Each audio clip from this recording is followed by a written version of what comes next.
Here on how our little Australia puzzle goes together. 8 pieces.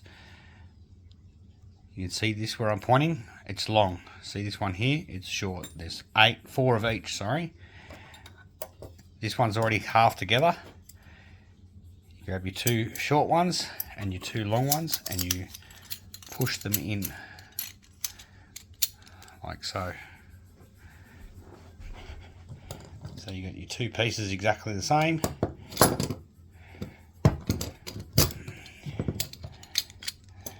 This is the long one, this is the short one. And you drop it down and the points go through and twist and it locks together. You can't get it apart. Long, where my thumb is. Short, sorry. Short. Short.